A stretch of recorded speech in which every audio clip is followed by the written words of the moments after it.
Hello everyone, welcome back to Unacademy NEET toppers. और बच्चों, आज हम लोग करने वाले हैं मैग्नेटिक मटेरियल्स, जो कि मैग्नेटिज्म एंड मैटर का थर्ड पार्ट है। तो यू मस्ट बी वंडरिंग कि अचानक से ये मैग्नेटिज्म एंड मैटर कहाँ से आ गया। रे ऑप्टिक्स चल रहा था इस बैच में तो, लेकिन बेटा ये एक सेशन हमारा बाकी रह गया था। I hope you all remember that, है ना। हमने मैग्नेटिज्म एंड मैटर में मैग्नेटिक डाइपोल कर लिया था, फिर हमने अर्थ मैग्नेटिज्म सीख लिया था, angle of dip, true angle of dip, apparent angle of dip, सब कुछ हो गया था। बट हाँ, मैग्नेटिक मटेरियल्स हमारा रह गया था। तो let us cover this backlog और फटाफट कर लेते हैं।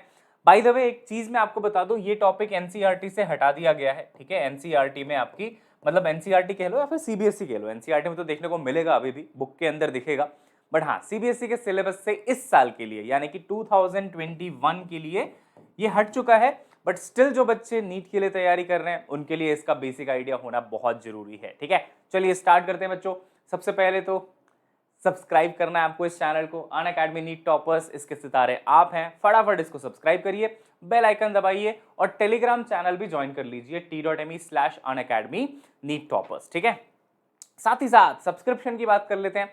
तो हम आपको यूट्यूब पे तो सब कुछ फ्री पे पढ़ा रहे हैं, पूरा का पूरा सिलेबस आपको हम स्पेशल क्लासेस पे भी पढ़ाते हैं। बट स्टिल अगर आपको लगता है कि आपकी प्रिपरेशन बहुत अच्छे से नहीं चल पा रही है जैसा कि चलना चाहिए था, तो बहुत सारे उसके रीजंस हो सकते हैं। हो सकता है आप लोग डिस्ट्रैक्टेड हो रहे हैं, right, because of the YouTube chats and everything. साथ ही साथ ये भी पॉसिबिलिटी है कि क्योंकि आपके डाउट्स क्लियर नहीं हो रहे, और अगर डाउट्स रह जाते हैं तो आगे जाके चीजें, है ना, प्रॉब्लमेटिक होती जाती हैं धीरे धीरे। तो इसलिए आप सब्सक्रिप्शन लेके ये सारे ड्रॉबैक्स हटा सकते हैं। लाइव क्लासेस होती हैं, you can interact with educators, live polls और लीडर बोर्ड्स होते हैं यहाँ पे, टेस्ट सीरीज और एनालिसिस, और साथ ही साथ लाइव डाउट क्लियरिंग सेशन। ये इसका सबसे बड़ा यूएसपी है बच्चों, क्योंकि हर 3 सेशन के बाद चौथा सेशन किस चीज का होता है? लाइव डाउट क्लियरिंग का होता है। एग्जैक्टली, बिल्कुल सही कह रहे हैं आप, है ना। तो yes, this is the platform जहां पे पढ़ाई होती है। और बच्चों, यहाँ पे सारे टॉप एजुकेटर्स आपको मिल जाएंगे। हमारे भी प्लस पे कोर्सेस होते हैं, और हर महीने मैं यहाँ पे एक नया कोर्स लॉन्च करूंगा जिसमें सारे चैप्टर्स धीरे धीरे करके सारे चैप्टर्स फिनिश हो जाएंगे अप टू मार्च। ठीक है, तो ये हमारा प्लान है बेटा। तो definitely if you also want to become part of it, अगर आप देश के टॉप एजुकेटर से पढ़ना चाहते हैं तो डेफिनेटली बेटा आपको सब्सक्रिप्शन लेना चाहिए। सब्सक्रिप्शन कैसे लेना है? अनअकैडमी की आप ऐप इंस्टॉल कर लीजिए, ठीक है, लर्निंग ऐप, और उसमें जाने के बाद प्लस में जाइए, नीट यूजी में जाइए, गेट सब्सक्रिप्शन में क्लिक करिए, then you will have the option of plus and iconic. Plus के प्राइसेस हैं 34,650 for 1 year, 50,400 for 2 years. GG live आपको कोड लगाना है to get the maximum discount. एक और ऑप्शन है 25,000 में 6 मंथ्स का। बट 6 मंथ्स के लिए अगर आप जाते हैं तो it will be better if you go for iconic, क्योंकि आइकॉनिक में आपको पर्सनल कोच भी मिलते हैं जो आपको पूरा स्टडी प्लानर्स देंगे, स्टडी गाइडलाइंस देंगे, everything you will get here. मतलब यहाँ पे आप प्लस में तो चलो ठीक है, खुद से करना पड़ेगा, बट आइकॉनिक में आप अकेले नहीं हो, right. You will be having someone who will be guiding you through out your journey of preparation. तो यहाँ पे बेटा प्राइसेस थोड़े से ज्यादा है नेचुरली, बट 6 मंथ्स वाला यहाँ पे आपको अप्रोक्सीमेटली 34,000 का मिल जाएगा। So you are getting 6 month subscription as well as you are getting a personal coach. Same code लगाना है जीजी लाइव यहाँ पे भी डिस्काउंट लेने के लिए। ठीक है, चलिए तो स्टार्ट करते हैं बच्चों, कहानी की शुरुआत कर देते हैं। ठीक है, हम लोग आज क्या पढ़ने वाले हैं? Magnetic material. थोड़ा जोश दिखाइए पहले चैट बॉक्स में। ये छोटा सा सेशन होगा, छोटे छोटे से टॉपिक हैं, फटाफट इसको हम फिनिश करेंगे। दिल बना दो सबसे पहले तो, ठीक है। चलो बेटा फटाफट इसको कवर करते हैं। हमारा बैकलॉग है एक तरह से ये, है ना, तो इसमें मैं पूरा फोकस कर रहा हूं कि इस टॉपिक को फटाफट खत्म कर देते हैं, ताकि हर एक बच्चे से अगर यहां से क्वेश्चन आया तो क्वेश्चन हो जाए। ओरिजिन ऑफ मैग्नेटिज्म, है ना, कोई भी मटेरियल आखिर मैग्नेटिक प्रॉपर्टीज क्यों शो करता है? तो बेटा इसकी शुरुआत होती है, मतलब इसकी, है ना, ओरिजिन होती है एटम के अंदर से। आपको पता है कि एटम में क्या होता है, बीच में न्यूक्लियस और बाहर इलेक्ट्रॉन्स रिवॉल्व हो रहे होते हैं, राइट। और आपको शायद याद होगा मैग्नेटिज्म में आपको ये सिखाया गया था कि एक रिवॉल्विंग इलेक्ट्रॉन, जब एक इलेक्ट्रॉन रिवॉल्व हो रहा होता है तो वो मैग्नेटिक मोमेंट प्रोड्यूस करता है। पढ़ा है सब बच्चों ने, है ना। Magnetic moment is given by current into area, है ना। फिर हम वहां से करंट निकालते the charge upon time period करके, सर्कल का टाइम पीरियड 2πr/v होता है, तो वहां से आ जाता था। एक बार छोटा सा आपको मैं ट्रेलर दे देता हूं कि कितना मैग्नेटिक मोमेंट होता है इलेक्ट्रॉन का। EV/2 वैसे तो फॉर्मूला याद रखना है, बट एक बार देख लो, करंट इंटू एरिया होता है, करंट होता है रिवॉल्विंग इलेक्ट्रॉन के केस में charge divided by time period of revolution. Time period क्या होता है बच्चों सर्कल का? 2πr/v, यही तो होता है।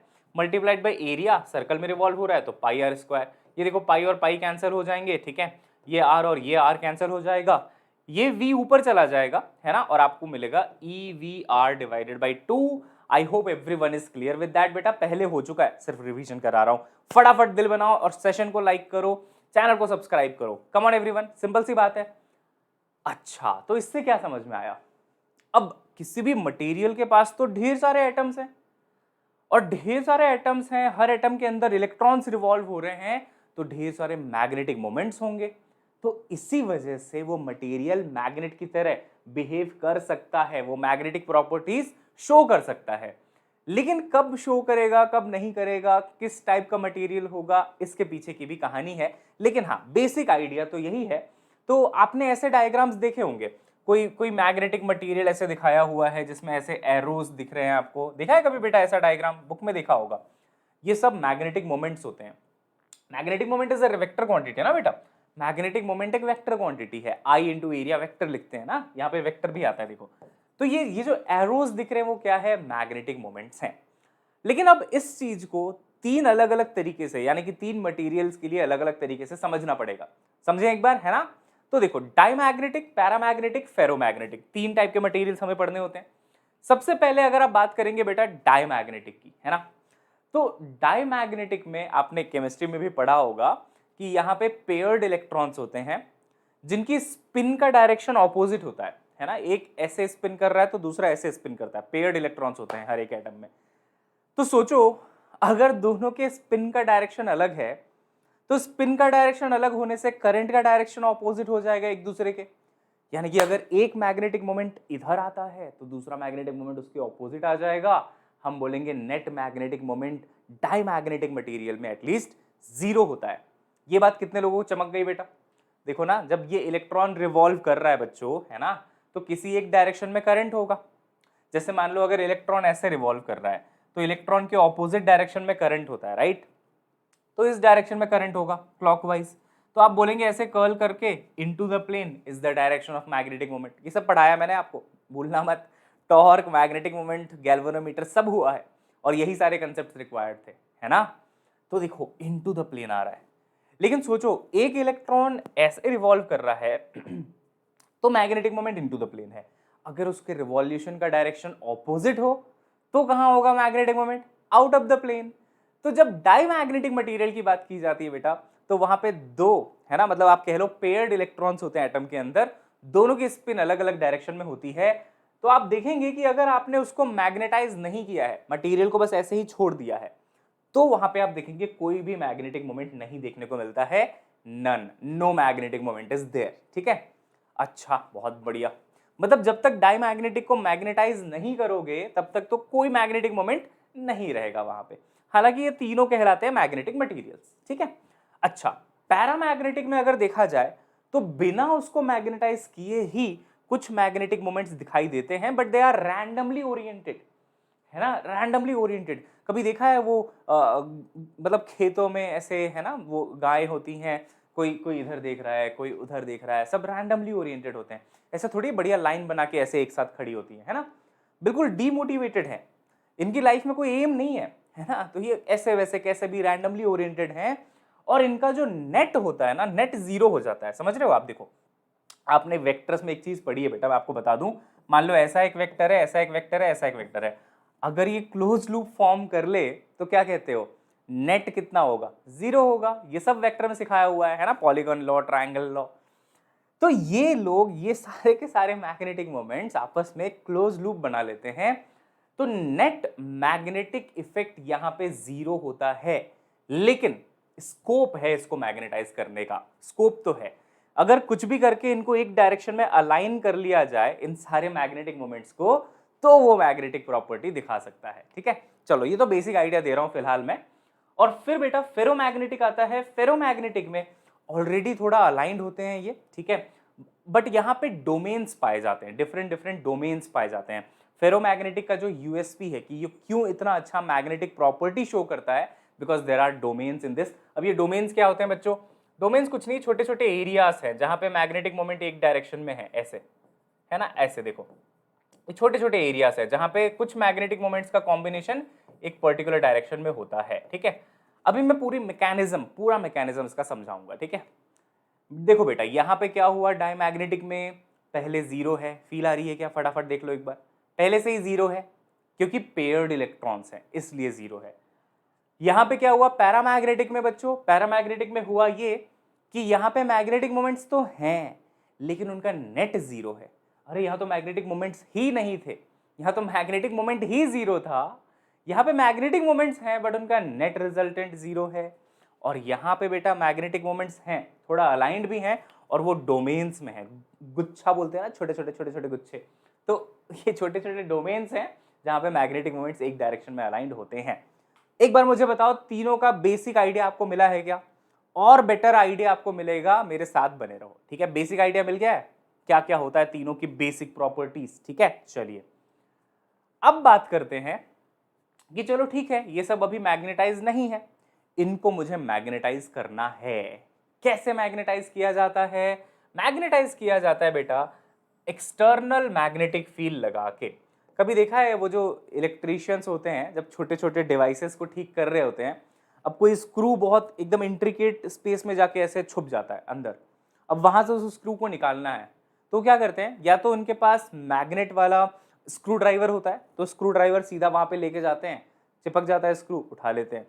या फिर है ना अगर नहीं है मैग्नेट वाला तो क्या करते हैं, नॉर्मल स्क्रू ड्राइवर को, एक मैग्नेट होता है उनके पास छोटा सा स्पीकर वाला मैग्नेट, उस पर ऐसे रब करते हैं थोड़ी देर के लिए, ठीक है। उसके बाद उसको उठा के स्क्रू को टच कराते हैं तो आ जाता है वो, क्योंकि वो मैग्नेटाइज हो जाता है स्क्रू ड्राइवर थोड़ी देर के लिए, समझ रहे हो, मैग्नेटाइज कर सकते हो ना आप थोड़ी देर के लिए। तो मैग्नेटाइज करने के लिए आपने क्या किया, उसको मैग्नेटिक फील्ड के अंदर रख दिया। अब मैग्नेटिक फील्ड लगाने के लिए आपके पास क्या चीज है, सोलेनॉइड है, सोलेनॉइड का यूज करो, वो मैग्नेटिक फील्ड लगाएगी और वही मैग्नेटाइज करेगी। तो हम मैग्नेटाइज करने के लिए सब्सटेंस को, जो भी अपना मटेरियल है, डाईमैग्नेटिक हो, पैरामैग्नेटिक हो, फेरामैग्नेटिक हो, इसको हम एक सोलेनॉइड के अंदर रख देते हैं, ठीक। तो सोलेनॉइड क्या लगाती है बेटा, मैग्नेटिक फील्ड लगाती है, ये हमने अप्लाई किया है, ये हमने क्या किया बेटा, अप्लाई किया है, ठीक है। यहां पे हम एक चीज डिफाइन करते हैं जो कि होता है मैग्नेटिक इंटेंसिटी, H, ठीक है। अब ध्यान से सुनना इसको, ये मैग्नेटिक इंटेंसिटी किस चिड़िया का नाम है, it is quantity related to currents in the coil. ओ देख रहे हो, मैग्नेटिक फील्ड जो आपने लगाया क्या ये करंट से रिलेटेड होता है, हाँ। सोलेनॉइड कितनी मैग्नेटिक फील्ड देगा बेटा, म्यू नॉट N इंटू आई। अच्छा, मतलब करंट के साथ ये मैग्नेटिक फील्ड जो हमने अप्लाई किया है वो रिलेटेड है। और जो मैग्नेटिक इंटेंसिटी की बात की गई है वो क्या है, B अपॉन म्यू नॉट, समझ रहे हो, magnetic field upon mu naught. मतलब अगर आप सोलेनॉइड के केस में H की वैल्यू निकालना चाहो तो आंसर क्या आएगा पता है, देखो मैग्नेटिक फील्ड को लिखोगे mu not an I divided by mu naught कर दोगे तो ये म्यू नॉट कैंसिल हो जाएंगे, N इंटू आई। हाँ बिल्कुल करंट से रिलेटेड है ना, ये बिल्कुल करंट से रिलेटेड है, करंट इन द कॉइल से रिलेटेड है। और एक्चुअली अगर देखा जाए तो ये इनपुट है, इनपुट मतलब समझते हो ना, हमने ये इनपुट दिया है, हमने ये मैग्नेटिक फील्ड लगाई है थ्रू द सोलेनॉइड ताकि वो मटेरियल मैग्नेटाइज हो जाए, ये चल रहा है यहाँ पे, समझ में आ रही है बात, हमने ये लगाया है ना, हमने ये अप्लाई किया है बेटा। इसकी जो यूनिट होती है ना, वो होती है बच्चों ampere per metre, ampere per metre. ये कैसे हुआ देखो, ये करंट है ना बेटा, इसकी यूनिट तो एम्पियर होती है, ये क्या है, number of turns per unit length, याद आ रहा है solenoid, number of turns per unit length. अब क्योंकि पर यूनिट लेंथ है तो डिवाइडेड बाय मीटर आ जाएगा, है ना, तो एम्पियर पर मीटर या फिर L पावर -1 इंटू ए, ठीक है। कोई परेशानी बच्चों यहां तक, मेरे ख्याल से आपको कोई परेशानी नहीं होगी, छोटा सा टॉपिक है, लेट्स फिनिश इट, है ना। मैग्नेटिक इंटेंसिटी हम लगाते हैं, अब जब हम ये मैग्नेटिक इंटेंसिटी लगाते हैं तो हर एक मटेरियल का रिस्पॉन्स अलग अलग होता है, उस पे बात करते हैं अब हम लोग, ठीक है बेटा। जब आप ये मैग्नेटिक इंटेंसिटी लगाते हो ना तो एक नेट मैग्नेटिक मोमेंट डेवलप हो जाता है मटेरियल के अंदर। ये सर ने क्या बोला देखो, जैसे यहां पे देखो बेटा, नेट मैग्नेटिक मोमेंट कितना है, 0, क्योंकि हर एक एटम का मैग्नेटिक मोमेंट ही 0 है, तो ये मैग्नेट की तरह बिहेव नहीं कर रहा अभी, क्योंकि अप्लाइड 0 है, देख रहे हो H 0 है, अप्लाइड 0 है, बहुत बढ़िया। यहां पे कुछ मैग्नेटिक मोमेंट्स हैं एटम्स के पास, लेकिन उनका नेट कितना है, यहां पे भी अगर आप बात करेंगे तो नेट मैग्नेटिक मोमेंट तो बेटा 0 था, याद है ये वाला लॉजिक, क्लोज लूप बना लेते हैं, नेट जीरो हो जाता है। और एक्चुअली फेरोमैग्नेटिक में भी अभी जीरो ही होता है। तो अभी ये मैग्नेटिक प्रॉपर्टी शो कर रहे हैं क्या? नहीं कर रहे। अब इनको आप मैग्नेटाइज करते हो। कैसे मैग्नेटाइज करते हो? ऐसे मैग्नेटिक फील्ड के अंदर रख देते हो, यानी क्या लगा देते हो आप? बेसिकली एच लगा देते हो। एच यानी कि मैग्नेटिक इंटेंसिटी आपने अप्लाई कर दी। अब देखो यहां पे आ गया अप्लाइड मैग्नेटिक फील्ड, इस तरफ देख रहे हो बेटा, अप्लाइड मैग्नेटिक फील्ड आ गया एच। अब देखिए क्या होगा, हर एक मटेरियल का रिस्पॉन्स अलग होता है इसमें। अगर आप बात करेंगे डाईमैग्नेटिक की, तो ये बड़ा अजीब सा प्राणी है। आपने मैग्नेटिक फील्ड अगर इस डायरेक्शन में लगाई है, मान लीजिए आपके जो एच का डायरेक्शन है बेटा वो इस तरफ है, राइट की तरफ है, तो इसमें जो नेट मैग्नेटिक मोमेंट डेवलप होता है ना, वो लेफ्ट की तरफ हो जाता है। ओहो हो, ये लेफ्ट की तरफ हो जाता है। देख रहे हो, ये सारे एरोस इधर इधर इधर आ जाते हैं। मतलब कि ये थोड़ा सा मैग्नेटाइज होता है, वैसे तो बहुत ज्यादा मैग्नेटाइज नहीं होता। तो इसलिए हम कहते हैं कि this becomes feebly magnetized. Feebly का मतलब थोड़ा सा, ठीक है। So this becomes feebly magnetized, that too in opposite direction. कौन से डायरेक्शन में बेटा? ऑपोजिट डायरेक्शन में। अच्छा, opposite direction with respect to what? With respect to applied field. मतलब अप्लाइड फील्ड देखो पॉजिटिव एक्स एक्सिस में है, बट जो मैग्नेटिज्म आ रहा है, जो मैग्नेटिक मोमेंट आ रहा है, नेट मैग्नेटिक मोमेंट, वो ऑपोजिट डायरेक्शन में आ रहा है। तो इसीलिए कहते हैं कि ऐसे क्वेश्चंस भी कई बार आते हैं कि डाई मैग्नेटिक मटेरियल क्या होगा, रिपल हो जाएगा मैग्नेटिक फील्ड से या उसके साथ अलाइन हो जाएगा। ये हमेशा उल्टा भागता है मैग्नेटिक फील्ड के, ये इससे दूर जाना चाहता है और ये खुद को ऐसी डायरेक्शन में अलाइन कर लेता है जहां पे मिनिमम मैग्नेटिक फील्ड होती है। ये बातें बहुत इंपॉर्टेंट है, लिखते जाना, बहुत इंपॉर्टेंट है बेटा। ये क्या करता है? मैग्नेटिक फील्ड से दूर भागता है क्योंकि इसका मैग्नेटिक मोमेंट ऑपोजिट डायरेक्शन में क्रिएट होता है, ठीक है।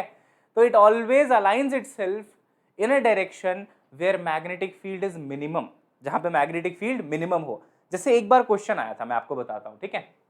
एक बार ऐसा क्वेश्चन आया कि यहाँ पे नॉर्थ पोल है, यहाँ पे साउथ पोल है, मान लो इधर मैग्नेटिक फील्ड है, ठीक है। अगर मैं यहाँ पे एक डाई मैग्नेटिक मटीरियल को सस्पेंड कर दूं तो वो खुद को किस डायरेक्शन में अलाइन करेगा? तो उसका आंसर होता है मैग्नेटिक फील्ड के परपेंडिकुलर अलाइन करेगा। अब आप लोग सोच रहे होंगे ये क्या बात हुई, परपेंडिकुलर क्यों चला जाएगा? तो सुनो, अभी अभी मैंने क्या बोला, ये मैग्नेटिक फील्ड से दूर भागता है, खुद को उस डायरेक्शन में अलाइन करता है जहां पे मैग्नेटिक फील्ड जीरो होती है या फिर मिनिमम होती है। सोचो, अगर मैग्नेटिक फील्ड इस डायरेक्शन में है, एक्स डायरेक्शन में, तो उसका ये वाला कंपोनेंट कितना आएगा? जीरो। इधर कोई कंपोनेंट थोड़ी ना आएगा, है ना बेटा, इसके परपेंडिकुलर डायरेक्शन में। अरे आपके पास कोई भी वेक्टर जब होता है, मान लो इस डायरेक्शन में वेक्टर है, तो इसका यहाँ कंपोनेंट ले सकते हो, इधर भी ले सकते हो, इधर भी ले सकते हो, इधर भी ले सकते हो, लेकिन उसका जो परपेंडिकुलर डायरेक्शन में कंपोनेंट लोगे वो तो जीरो आएगा ना। जो चीज एक्स में है उसका जेड कंपोनेंट तो जीरो आएगा। इतना बेसिक तो आपका आता है ना वेक्टर का। हाँ, तो इसीलिए यहाँ पे अलाइन कर लेता है। ये क्वेश्चन आ चुका है, ध्यान में रखना। तो चलो, समझ में आ गया? सब लोग बताओ एक बार जल्दी से बेटा, फील आ गई है? सिंपल सी बात बता रहा हूँ, बिल्कुल, है ना? फटाफट बता देना चैट बॉक्स में। हाँ जी, तो फीबली मैग्नेटाइज्ड होता है, थोड़ा सा मैग्नेटिज्म होता है ऑपोजिट डायरेक्शन में। यहां पे अगर आप देखेंगे पैरामैग्नेटिक में, तो सेम डायरेक्शन में दिख रहा है आपको। क्या दिख रहा है? सेम डायरेक्शन में दिख रहा है। हालांकि यहां पे भी फीबली मैग्नेटाइज्ड ही होता है, ये भी फीबली मैग्नेटाइज्ड। क्यों? क्योंकि यहां पे डोमेन्स नहीं बनते हैं, तो थोड़ा सा ही मैग्नेटिज्म देखने को मिलता है, लेकिन सेम डायरेक्शन में बेटा, है ना। यहाँ पे सेम डायरेक्शन में देखने को मिलता है, यहाँ पे ऑपोजिट का सीन नहीं है। यहाँ पे देखो, अगर मैग्नेटिक फील्ड इधर है तो मैग्नेटिक मोमेंट भी सेम डायरेक्शन में आ रहा है, ठीक है। और लास्ट में आता है ये सबका किंग, फेरोमैग्नेटिक। इसमें बहुत स्ट्रॉन्ग मैग्नेटिज्म देखने को मिलता है, ये बहुत स्ट्रांगली मैग्नेटाइज्ड हो जाता है और ऑब्वियसली सेम डायरेक्शन में ही मैग्नेटाइज्ड होता है, ठीक है। बहुत स्ट्रांग मैग्नेटिज्म होने का एक रीजन डोमेन थ्योरी भी है, ठीक है। डोमेन्स में आप देखोगे तो अलग अलग डोमेन में बहुत सारे ग्रुप ऑफ मैग्नेटिक मोमेंट्स हैं, ठीक है। अगर मैं अलग अलग कलर आपको ड्रॉ करके बताऊं तो थोड़ी सी ज्यादा फील आएगी, देखना ध्यान से। मान लो ये एक डोमेन है बेटा, ठीक है, यहाँ पे ऐसे मैग्नेटिक मोमेंट्स हैं कह लो, ठीक है। एक और डोमेन बना के बताता हूँ, देखो एक और डोमेन मैंने मान लो यहाँ पे बना दिया, यहाँ पे मान लो मैग्नेटिक मोमेंट्स ऐसे हैं, ठीक है। तो जब मैग्नेटिक फील्ड लगाई जाती है ना, तो सारे के सारे डोमेन्स इस डायरेक्शन में एक साथ अलाइन होते हैं, तो ढेर सारे मैग्नेटिक मोमेंट्स एक साथ अलाइन हो जाते हैं, राइट, एक साथ अलाइन हो जाते हैं, क्योंकि डोमेन के अंदर सबकी डायरेक्शन एक होती है। अब क्योंकि हर डोमेन में ढेर सारे मैग्नेटिक डाइपोल्स हैं, इसलिए आपको अचानक से काफी स्ट्रॉन्ग मैग्नेटाइजेशन देखने को मिलता है। तो because of this domain structure of ferromagnetism, it shows very huge magnetizing effects you can say, है ना, यानी कि स्ट्रॉन्ग मैग्नेटिज्म यहाँ पे देखने को मिल जाता है। ठीक है, चलिए 2 मिनट का टाइम है, नोट करिए। पूरा थियोरेटिकल सेशन है बेटा, है ना, जनरली ऐसा होता नहीं है फिजिक्स में, बट हाँ आज तो है ऐसा। कमन कमन लिखो बेटा।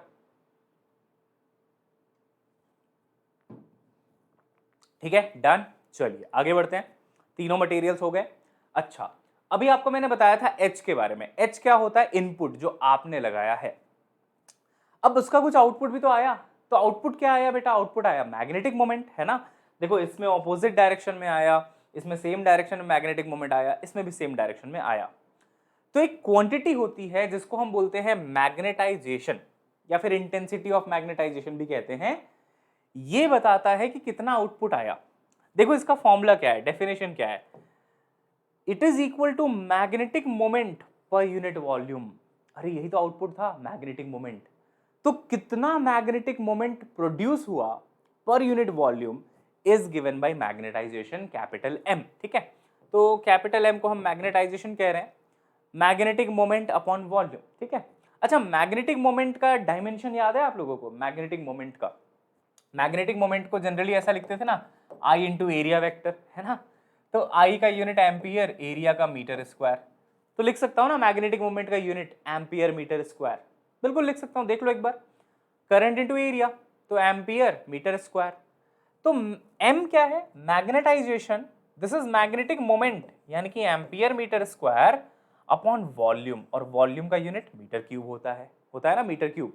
आप अगर ध्यान से देखोगे तो ये meter square meter cube is gone, ampere per meter इसका भी डायमेंशन होता है, इसका भी यूनिट होता है। देख रहे हो, मैग्नेटाइजेशन का भी यूनिट क्या है बेटा? एम्पियर पर मीटर, क्योंकि ये magnetic moment per unit volume है। आप अगर डायमेंशंस देखेंगे तो सेम आ जाता है, एम्पियर पर मीटर। और किसका था एम्पियर पर मीटर? भूल गए क्या? भूले तो नहीं हो? इसका भी था एम्पियर पर मीटर, है ना। मैग्नेटिक इंटेंसिटी जो आपने अप्लाई किया है और जो आउटपुट आया है मैग्नेटाइजेशन, दोनों को सेम यूनिट में रखा गया है, इसीलिए magnetic moment per unit volume calculate करते हैं। ठीक है, तो एम्पियर पर मीटर आ गया। अब ये तो अपना आउटपुट है, क्या मिला हमें आउटपुट? ये है वो, और पहले वाला इनपुट था।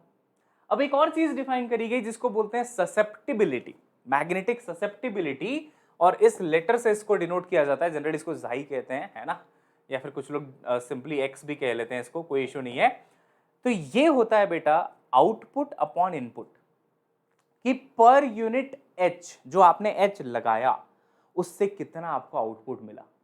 तो क्या क्या रेशियो बनेगा? देखो m डिवाइडेड बाई एच। ठीक है, ये क्या है? मैग्नेटाइजेशन, मैग्नेटाइजेशन है m, कि कितना मैग्नेटिक मोमेंट आया पर यूनिट वॉल्यूम। ठीक है, और नीचे क्या है? h, h है बेटा मैग्नेटिक इंटेंसिटी, कितना आपको लगाना पड़ा टू मैग्नेटाइज दैट सब्सटेंस। ठीक है, अब देखिए यहां पे बहुत इंपॉर्टेंट है, ध्यान से सुनना मेरी बात को। ठीक है, यहां तक सब सही चल रहा है ना? हाँ, ससेप्टिबिलिटी एक्चुअली ये बताता है ना, ये बताता है रिस्पॉन्स ऑफ अ मटेरियल, कि मटेरियल का रिस्पॉन्स कैसा है अगर आप उसको मैग्नेटाइज करने की कोशिश करते हो तो। ठीक है, तो अगर मटेरियल का रिस्पॉन्स बहुत अच्छा है तो काफी अच्छे से मैग्नेटाइज हो जाएगा वो, रिस्पॉन्स बुरा है तो नहीं होगा। अब जैसे तुम में से कुछ बच्चों का रिस्पॉन्स बहुत अच्छा होता है क्लास में, है ना, टीचर कुछ समझाते हैं, तुम बोलते हो वाह सर, हाँ समझ में आया सर, बढ़िया, नोट्स बनाते हो, सब कुछ करते हो, है ना, बढ़िया, तो तुम फेरोमैग्नेटिक टाइप हो। कुछ बच्चे होते हैं, ये टीचर पता नहीं क्या पढ़ाते रहते हैं, ये एग्जाम में भी आएगा क्या, मुझे तो नहीं लगता, मैं ऑपोजिट डायरेक्शन में जा रहा हूँ, डाईमैग्नेटिक, है ना, हमने फील्ड लगाई इस डायरेक्शन में, टीचर बहुत मेहनत कर रहे हैं आपके लिए, फील्ड लगा रहे हैं इस डायरेक्शन में, लेकिन वो बच्चे ऑपोजिट डायरेक्शन में जा रहे हैं, डाईमैग्नेटिक। तो ये रिस्पॉन्स को कौन बताता है? ससेप्टिबिलिटी, है ना, कि किस तरीके का रिस्पॉन्स रहेगा किसी भी मटेरियल का। तो magnetic susceptibility relates the degree of magnetization, कितना मैग्नेटाइजेशन आ रहा है, given an applied field strength, एक अप्लाइड फील्ड स्ट्रेंथ में कितना मैग्नेटाइजेशन आ रहा है, तो m/h। अब जरा सोचो, अगर मैं ससेप्टिबिलिटी की वैल्यू डायमैग्नेटिक मटेरियल के बारे में इमेजिन करूं, ठीक है, तो सबसे पहले बताओ ससेप्टिबिलिटी की वैल्यू स्मॉल होगी या काफी लार्ज होगी? बहुत स्मॉल होगी, बहुत स्मॉल होगी, क्योंकि जो मैग्नेटाइजेशन प्रोड्यूस हो रहा है वो बहुत थोड़ा सा हो रहा है। अभी तो बताया था फीबली मैग्नेटाइज्ड है, छोटा सा मैग्नेटाइजेशन देखने को मिलता है, तो m की वैल्यू बहुत कम हो जाएगी ना, m की वैल्यू, मैग्नेटाइजेशन की वैल्यू बहुत कम हो जाएगी। तो डायमैग्नेटिक के लिए इसकी वैल्यू बहुत स्मॉल होती है, पहली बात तो। और दूसरा, ये पॉजिटिव भी हो सकता है, ये नेगेटिव भी हो सकता है, ससेप्टिबिलिटी। ठीक है, हम ससेप्टिबिलिटी को कंपेयर कर रहे हैं डिफरेंट मटेरियल्स के, है ना। पॉजिटिव भी हो सकता है, नेगेटिव भी। डायमैग्नेटिक में बेटा ये नेगेटिव होता है। मैं आपको लॉजिक बता देता हूं क्यों नेगेटिव होता है। क्योंकि ऑपोजिट डायरेक्शन में फील्ड क्रिएट होती है, देख रहे हो, H इस तरफ है, H जो है बेटा वो राइट की तरफ है, बट M जो आ रहा है नेट वो इस तरफ आ रहा है। समझ रहे हो ना, मैग्नेटाइजेशन ऑपोजिट डायरेक्शन में हो रहा है। तो क्योंकि ऑपोजिट डायरेक्शन है इसलिए नेगेटिव हो जाता है। ठीक है, तो वहां पे हमने नेगेटिव लिख दिया, बिल्कुल लिख दिया सर, कोई परेशानी नहीं है। अच्छा, पैरामैग्नेटिक की बात कर लेते बेटा। पैरामैग्नेटिक में भी मैंने आपको बोला था कि स्मॉल मैग्नेटाइजेशन होता है, फीबली मैग्नेटाइज्ड होता है। तो यहाँ पे भी इसकी वैल्यू, ससेप्टिबिलिटी की वैल्यू छोटी सी होगी, स्मॉल होगी, लेकिन ये पॉजिटिव होगा क्योंकि सेम डायरेक्शन में हुआ है। फील आ रही है, पॉजिटिव होगा क्योंकि सेम डायरेक्शन में हुआ है। और लास्ट है बच्चों आपका फेरोमैग्नेटिक मटेरियल। फेरोमैग्नेटिक में इसकी वैल्यू लार्ज होती है क्योंकि ढेर सारा मैग्नेटाइजेशन देखने को मिलता है, लार्ज वैल्यू होती है इसकी बहुत ज्यादा। और पॉजिटिव तो होती ही है क्योंकि सेम डायरेक्शन है। ठीक है, जल्दी जल्दी फील कर लो, फील आ गई है क्या, देख लो एक बार। डायमैग्नेटिक फीबली मैग्नेटाइज, थोड़ा सा मैग्नेटाइज तो स्मॉल। पैरामैग्नेटिक थोड़ा सा मैग्नेटाइज तो again small. Ferromagnetic strongly magnetize तो लार्ज। डायमैग्नेटिक में जो रिजल्ट आया वो ऑपोजिट डायरेक्शन में था तो नेगेटिव। इसमें सेम डायरेक्शन तो पॉजिटिव, इसमें भी same direction to positive. Done and dusted है बेटा, है ना, डन एंड डस्टेड है। ससेप्टिबिलिटी से आपसे क्वेश्चंस पूछते हैं, याद रखिएगा इस बात को। ठीक है, चलिए। अच्छा, ससेप्टिबिलिटी के बाद एक और छोटी सी प्रॉपर्टी है जहां से फिर से क्वेश्चंस पूछे जाते हैं, वो होता है रिलेटिव परमिएबिलिटी। किसी भी मटेरियल का रिलेटिव परमिएबिलिटी। ठीक है, तो रिलेटिव परमिएबिलिटी का फॉर्मूला होता है बच्चों 1 प्लस ससेप्टिबिलिटी। समझ रहे हो, 1 प्लस ससेप्टिबिलिटी। ठीक है, तो ये रिलेटिव परमिएबिलिटी हो जाती है। अब ये रिलेटिव परमिएबिलिटी क्या है, देखो, अगर सिर्फ स्पेस हो, वैक्यूम हो, तो आप क्या लिखते हो, म्यू नॉट की वैल्यू क्या लिखते हो बेटा, 4 पाई इंटू 10⁻⁷, है ना, ये तो स्पेस या वैक्यूम के लिए। बट जैसे ही कोई मीडियम आ जाता है ना, आपको लिखना पड़ता है म्यू एब्सोल्यूट, यानी कि उस मीडियम पे कितना एब्सोल्यूट परमिएबिलिटी है, और इसका फॉर्मूला होता है म्यू नॉट म्यू आर। कुछ लोगों को यहाँ पे डेजावू मोमेंट आ रहा होगा, है ना, नॉस्टैल्जिक सा फील हो रहा होगा थोड़ा, अरे ये तो कहीं देखा है, कुछ तो है ऐसा। तो ऐसा आपने देखा था same to same Coulomb's law में। जब आप लिखते हो वैक्यूम में फोर्स, तो आप लिखते हो 1/4 pi epsilon not Q1 Q2 divided by R square, याद आ रहा है। लेकिन अगर वहां कोई और मीडियम हो तो एप्सिलॉन नॉट के साथ एप्सिलॉन R भी आ जाता था, याद आ रहा है, रिलेटिव। तो ये रिलेटिव है, ये फ्री स्पेस का है, और इनका प्रोडक्ट कहलाता है एब्सोल्यूट परमिटिविटी। समझ में आ रहा है ना, ये परमिटिविटी होता था, यहाँ पे परमिएबिलिटी है। ठीक है बेटा, तो म्यू एब्सोल्यूट किसी भी मीडियम का क्या लिखा जाएगा पता है आपको, mu naught multiplied by mu R, और म्यू आर है 1 प्लस ससेप्टिबिलिटी। तो ये भी एक फॉर्मूला है बेटा, ये प्लीज याद रखना। ठीक है, इस बार 2020 एग्जाम में इन चीजों में बहुत फंसाया था बच्चों को, क्योंकि बच्चे ढंग से ये समझ के नहीं जाते कि भाई एब्सोल्यूट क्या है ना, ये फ्री स्पेस वाला क्या है और म्यू आर क्या है। यहां से आपको पूरी पूरी फील आ रही है बेटा। किसी भी मैग्नेटिक मटेरियल का जो रिलेटिव परमिएबिलिटी है वो उसके ससेप्टिबिलिटी पे डिपेंड करता है ना, वो किस पे डिपेंड करता है, ससेप्टिबिलिटी पे। फॉर्मूला लिख लो फटाफट, इसके बेसिस पे क्वेश्चंस आते हैं। ठीक है, चलिए एवरीवन फिनिश करते हैं यार इस टॉपिक को, है ना। चलो बहुत बढ़िया, ये सारे फॉर्मूले हो गए। अब ये चीज आपके पढ़ने के लिए है कि कौन कौन सा एग्जाम्पल होता है, कैसे क्या क्या होता है। ठीक है, रिपल्शन, अट्रैक्शन, सब कुछ देख लो। यहाँ पे देखो जो डाई मैग्नेटिक है उसमें मैग्नेटिक फील्ड लाइंस को रिपेल कर रहा है, मैग्नेटिक फील्ड लाइंस दूर जा रही हैं मैग्नेट से, है ना। यहाँ पे देखो पास आ रही हैं, अट्रैक्ट कर रहा है, ये भी अट्रैक्ट कर रहा है और कुछ ज़्यादा अट्रैक्ट कर रहा है ये। तो यही सब चीज़ें हैं, और एग्जाम्पल्स आपको लिखे हुए हैं हर केस में, कि डायमैग्नेटिक में बिस्मथ, कॉपर, गोल्ड, है ना, पैरामैग्नेटिक में aluminium, chromium, platinum, then you have ferromagnetic obviously iron, है ना, फेरस, उसके बाद आपका कोबाल्ट, निकल, देख लेना ये सब। ठीक है, आपके सिर्फ और सिर्फ रेफरेंस के लिए है, you can see this letter. अब जो टॉपिक है वो है हिस्टेरेसिस कर्व या फिर BH यू कैन से ग्राफ। ठीक है, इसको हम लोग MH ग्राफ भी कहते हैं। ऊपर M ले लेते हैं, नीचे H ले लेते हैं। तो मैं आपको ये अलग से ड्रॉ करके समझाता हूं, तब जाके आपको बढ़िया सी फील आएगी। ठीक है बेटा, तो इसमें 5 मिनट लगेंगे, इसको जरा अच्छे से समझो, बहुत इंपॉर्टेंट है। ठीक है बेटा, इसको हिस्टेरेसिस लूप या फिर हिस्टेरेसिस कर्व भी कहते हैं। इस एक्सिस में लिया जाता है बच्चों H, इस एक्सिस में लिया जाता है M। बताओ कौन इनपुट है और कौन आउटपुट है? H हमारा इनपुट है, हम मैग्नेटाइज करने की कोशिश कर रहे हैं किसी मटेरियल को, और जो आउटपुट मिल रहा है मतलब वो मैग्नेटाइज हो रहा है, तो वो हमारा M है, मैग्नेटाइजेशन। ये मैग्नेटिक इंटेंसिटी अप्लाई करा, ये मैग्नेटाइजेशन जो हमें मिला है ना। तो इसका जो ग्राफ बनता है वो कुछ ऐसा होता है। देखो, सबसे पहले इमेजिन करते जाना ऐसे कि हम कोई एक मटेरियल इमेजिन कर रहे हैं, उसको मैग्नेटाइज करना है, तो मटेरियल का रिस्पॉन्स देख रहे हैं कि कैसा होता है अपॉन मैग्नेटाइजेशन। ठीक है, हमने मैग्नेटिक इंटेंसिटी लगाई, कैसा रिस्पॉन्स दिखाता है वो। तो शुरू में अगर आपने अप्लाइड मैग्नेटिक फील्ड 0 रखी है ना, जनरली फेरोमैग्नेटिक के लिए होता है ये किसके लिए ग्राफ है? फेरोमैग्नेटिक के लिए, जैसे स्टील, आयरन, उनके लिए है ये ग्राफ। ठीक है बेटा, तो अगर आपने मैग्नेटिक इंटेंसिटी 0 रखी है, अप्लाई नहीं किया है कुछ भी, तो हमने देखा था जब तक आप अप्लाई नहीं करोगे तब तक वो मैग्नेटाइजेशन 0 रहेगा। अरे ऐसा थोड़ी आपके पास कोई आयरन ब्लॉक है तो वो मैग्नेट है, अभी नहीं है ना मैग्नेट, वो उसको मैग्नेटाइज करना पड़ता है। ऐसा थोड़ी है कि अपने आप मैग्नेट रहता है, वो अपने आप मैग्नेट रहता है तो हम क्यों पढ़ रहे होते हैं अभी ये सब, है ना। उसको बोलते हैं फेरोमैग्नेटिक क्योंकि उसके पास कैपेसिटी है कि वो मैग्नेटाइज हो सकता है। लेकिन ऐसा थोड़ी है कि जन्म से ही, है ना, मैग्नेट पैदा हुआ था। बोलते हैं ना कोई अमीर थोड़ी ना पैदा हुआ था, बाद में मेहनत करके बन गया। ऐसा ही बिल्कुल उसके साथ भी है, आयरन के साथ। ठीक है, मैग्नेट पैदा नहीं हुआ वो, हाँ कोई मैग्नेटाइज कर दे तो हो जाएगा। ठीक है, अच्छा, तो अभी 0 0 हैं दोनों। अब जैसे ही इस फील्ड को बढ़ाओगे, सबसे पहले तो ये ग्राफ ऐसे जाता है, ऐसे। ठीक है, ऐसा ही कुछ, मतलब थोड़ा सा मेरे को ड्रॉ करने में, है ना, वैसा मैं ड्रॉ नहीं कर पाया जैसा होना चाहिए था, बट ठीक है, लगभग लगभग मैंने कर भी दिया है वैसे, है ना।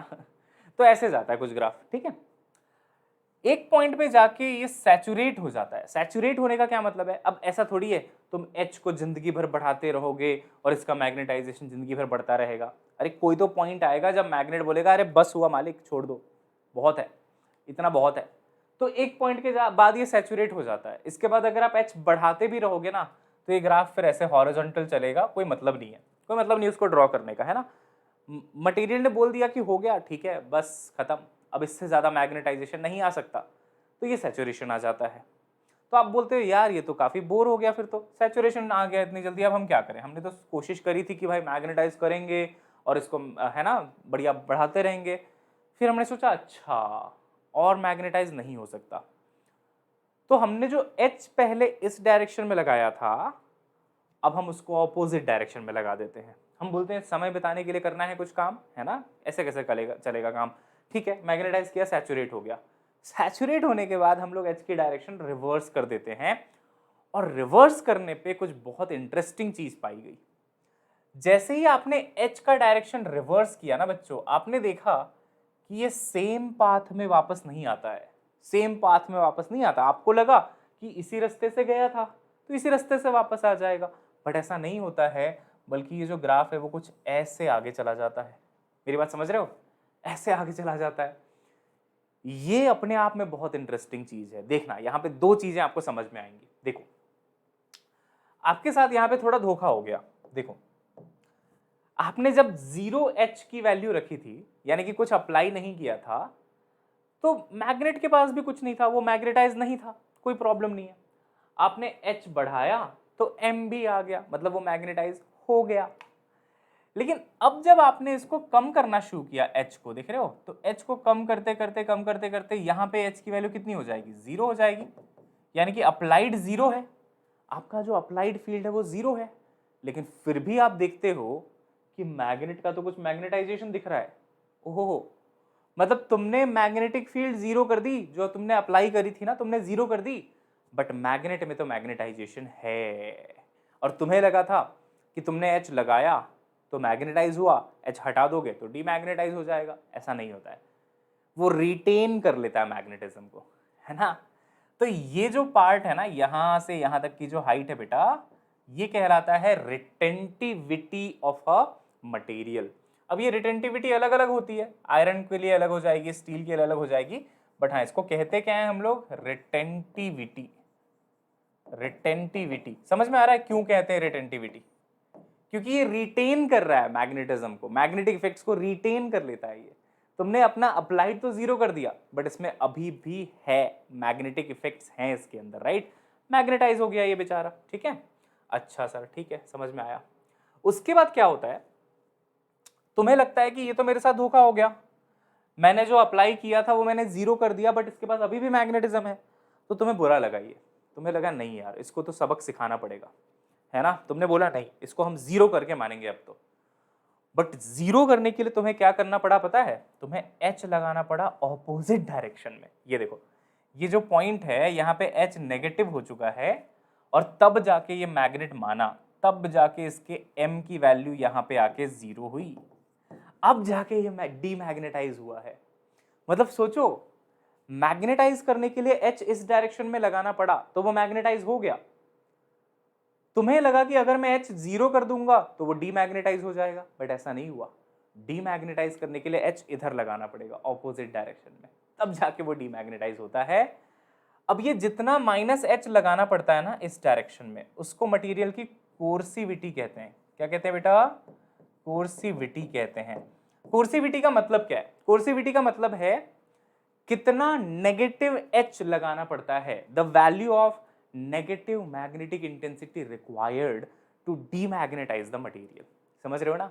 जीरो कर देने से एच को ये डीमैग्नेटाइज नहीं हो रहा, ये कहता है नहीं मैं नहीं हो रहा डीमैग्नेटाइज, जाओ जो करना कर लो, मैं तो मैग्नेटाइज हो गया। तुम अलग ही मजाक कर रहे हो मेरे साथ, तुम पहले मैग्नेटाइज करते हो फिर कहते हो डीमैग्नेटाइज, ऐसे थोड़ा ना चलेगा। मैग्नेट ऐसा कह रहा है आपसे कि तुमने मुझे पहले मैग्नेटाइज कर दिया फिर कहते हो जीरो कर दिया तो डीमैग्नेटाइज हो जाओ ना। डीमैग्नेटाइज करना है तो एच को ऑपोजिट डायरेक्शन में लगाओ, तब जाके मैं डीमैग्नेटाइज होऊंगा। ठीक है भाई, लगाया, हम डीमैग्नेटाइज किया। फिर हमने सोचा अच्छा जब एच को इस डायरेक्शन में बढ़ा ही रहे हैं तो थोड़ा और बढ़ा के देख लेते हैं। तो ये ग्राफ जो है ना वो इधर भी ऐसे ही चला जाता है, इधर भी सैचुरेशन तक चला जाता है। देखो अब आपने क्या किया, एच को इस डायरेक्शन में लगाना शुरू कर दिया, तो ये जो ग्राफ है बेटा वो ऐसे कुछ जाएगा और फिर से जो है ना ऐसे चला जाता है। अब खुद सोच लो, बाकी सेल्फ एक्सप्लेनेटरी है। इधर भी जब आप एच को बढ़ाते जाओगे तो ये कहीं ना कहीं तो सैचुरेट होगा ना।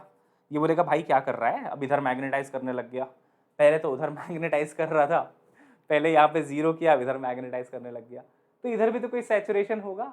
सैचुरेशन आ गया, फिर हम बोर हो गए कि अच्छा अब हम इधर बढ़ा रहे थे, इधर से भी बोर हो गए, फिर से पॉजिटिव डायरेक्शन में बढ़ाना शुरू कर देते हैं, फिर से एच को इधर से बढ़ाना शुरू कर दिया, फिर ये ग्राफ वैसा ही आ जाता है। तो ये है बच्चों हिस्टेरिसिस लूप। ठीक है, चलिए बताइए एक बार जल्दी से, चैट बॉक्स में फील आई है? बढ़िया फील के साथ बढ़िया जबरदस्त डायग्राम बना के समझाया एकदम, है ना? डायग्राम भी बड़ा सुंदर सा लग रहा है एकदम। ये डायग्राम था यहाँ पे जो आपको दिख रहा है, ठीक है।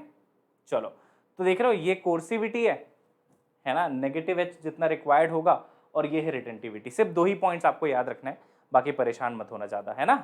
तो ऐसा ग्राफ बनता है बच्चों, ठीक है बेटा, कोई परेशानी नहीं है ना। अब एक बात ये ध्यान में रखना कि अगर आप इस साइकिल को बार बार रिपीट करोगे तो मटेरियल के मैग्नेटिक मोमेंट्स कभी तो इधर अलाइंड होंगे, कभी तो इधर अलाइंड होंगे, है ना, क्योंकि डायरेक्शन चेंज हो रहा है ना। देखो कभी मैग्नेटिक मोमेंट पॉजिटिव हो जाता है, कभी नेगेटिव हो जाता है।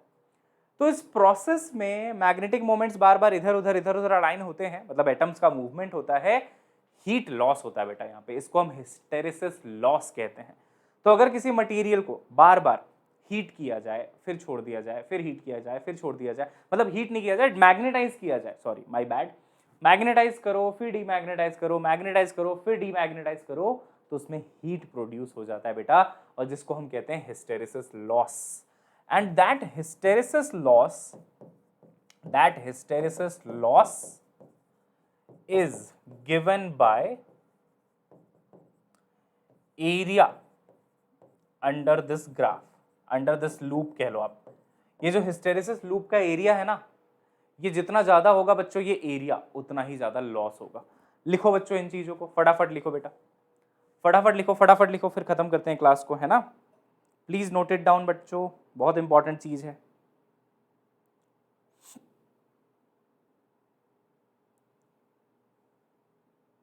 ओके, डायग्राम बनाइए, खुद से डायग्राम बनाना है, तब जाके आपको फील आएगी इसकी, अदरवाइज नहीं आएगी बेटा, है ना।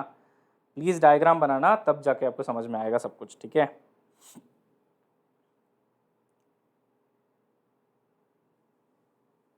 ओके, चलिए बहुत बढ़िया बहुत बढ़िया, हो गया ये, है ना, सबने बना लिया।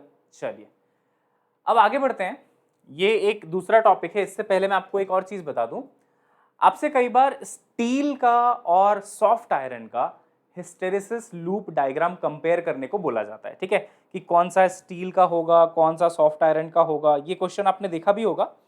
तो यहाँ पे ना थोड़ा मोटू पतलू का लॉजिक याद रखना है आपको, ठीक है। तो अगर आप स्टील की बात करेंगे बेटा, तो स्टील में ये काफी मोटा सा डायग्राम बनता है, ये देखो ऐसे मोटू पतलू, ठीक है। तो काफी मोटा सा बनता है इन केस ऑफ स्टील। ये किसका डायग्राम है बच्चों? स्टील का हिस्टेरेसिस लूप है ये। किसका है? स्टील का, ठीक है, यहाँ पे लिख देते हैं, चलो। स्टील मटेरियल होता है ना जो, उसका है।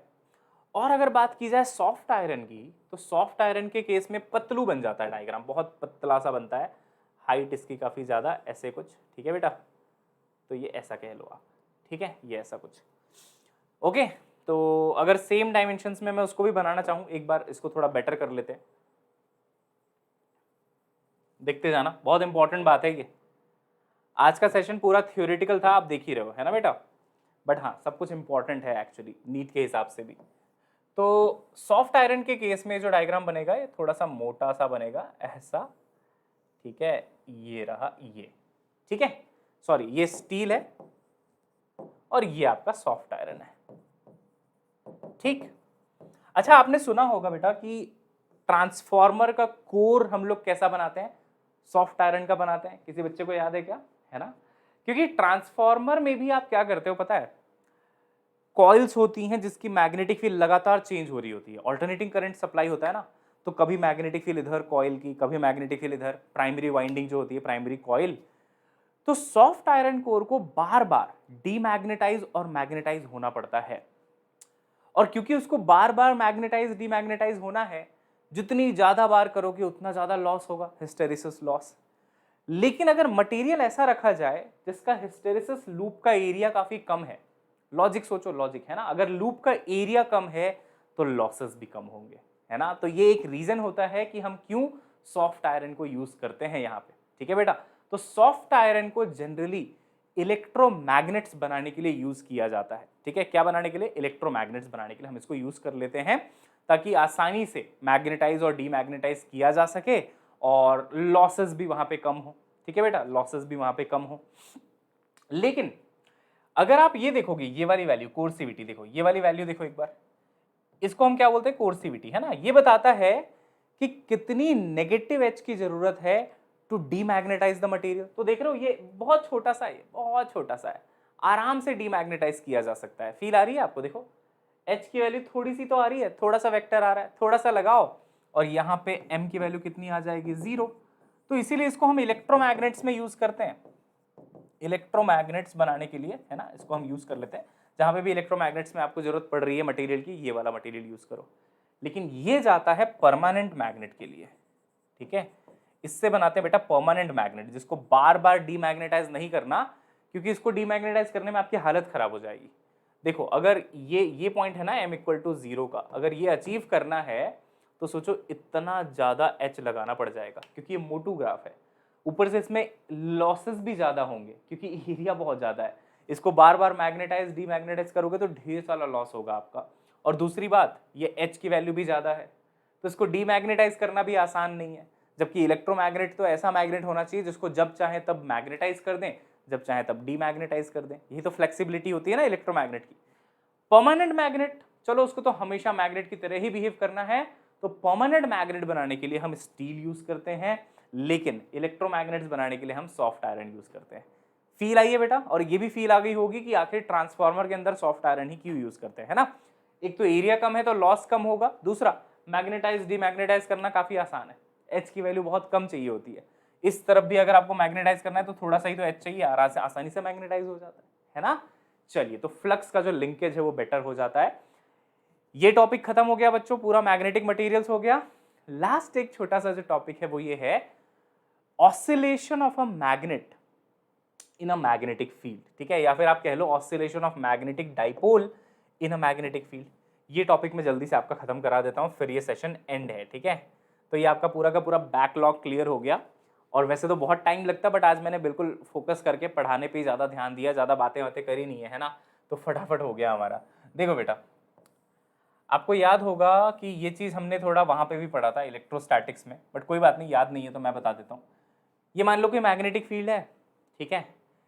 इसमें अगर आप एक मैग्नेट को रख दो, ठीक है बेटा, आप एक मैग्नेट को रख दो, लेट्स से ये साउथ पोल है, ये आपका नॉर्थ पोल है, तो एक मैग्नेटिक डाइपोल मोमेंट बनता है इनका, है ना, जिसको हम बोलते हैं M vector, magnetic dipole moment. M vector क्या होता है? Pole strength multiplied by length of the magnet. याद आ रहा है? Pole strength multiplied by length of the magnet. अब अगर ये मैग्नेटिक मोमेंट रखा हुआ है ऐसे किसी मैग्नेटिक फील्ड पे, तो उस पर टॉर्क वॉर्क लगता है, आपने पढ़ा ही है ना। टॉर्क का फॉर्मूला होता है बेटा एम क्रॉस बी, ठीक है।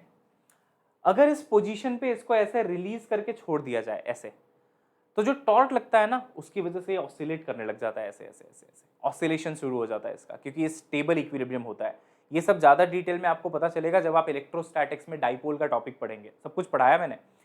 एसएचएम सिर्फ तब पॉसिबल होता है जब इक्विलिब्रियम स्टेबल हो।